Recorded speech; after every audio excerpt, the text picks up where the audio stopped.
અભય થઈને નિષ્પક્ષતાથી નિરપેક્ષ રીતે વાસ્તવિકતાનો અરીસો રૂપી સચોટ માહિતી લાવતો સત્યની સાથે અભય ટાઈમ્સ।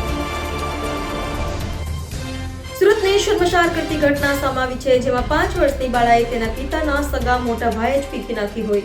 પોલીસે નરાધમને ઝડપી પાડ્યો હતો।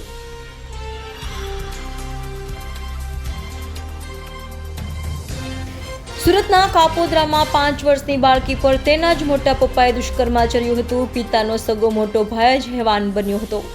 બાળકીના માતા વતન ગયા હતા, જેથી મોટા પપ્પાને ત્યાં રમવા ગઈ હતી, ત્યારે બાળકી સાથે દુષ્કર્મ ગુજાર્યા બાદ બાળકીને ગુપ્તાંગોમાં દુખાવો થયો હતો, જેથી માતા વતનથી પરત આવ્યા બાદ બાળકીની તપાસ કરતા ગુપ્તાંગમાં ઈજાઓ જોવા મળી હતી। માટે બાળકીની પૂછપરછ કરતા બાળાએ મોટા પપ્પાની કરતૂત માતાને જણાવી હતી।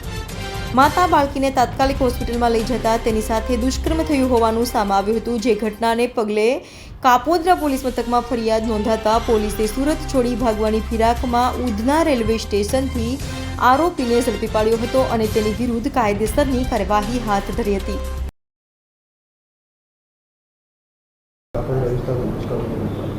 હા, સુરત શહેરના કાપોદ્રા પોલીસ સ્ટેશનમાં ગઈ 13 તારીખના રોજ 5 વર્ષની માસૂમ બાળકી સાથે એના સગા મોટા બાપુજીએ દુષ્કર્મનો પ્રયાસ કર્યો હતો, જેમાં 5 વર્ષની બાળકી એના પિતા સાથે હતી। બપોરના 2 વાગ્યાનો વાત છે કે દીકરી એના પિતા સાથે હતી, તો એના મોટા પપ્પા એને રમાડવા લઈ જવું છું એમ કે એને લઈ ગયા અને એના પપ્પા જ્યારે નહીં આવ્યા તો એમણે દીકરીના રડવાનો અવાજ સાંભળ્યો।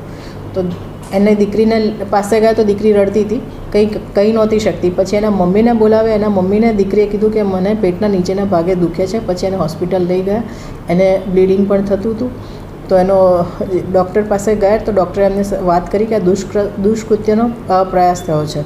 તો પછી ફરિયાદી કાપોદ્રા પોલીસ સ્ટેશન આવ્યા, ફરિયાદ કરી અને આરોપી નાસી જાય એ પહેલાં જ કાપોદ્રા પીઆઈ અને એમની ટીમે આરોપીને ઉધના રેલવે સ્ટેશન પાસેથી પકડી લીધો અને આરોપીને અરેસ્ટ કરીને એની સામે કાયદેસરની કાર્યવાહી ચાલુ છે।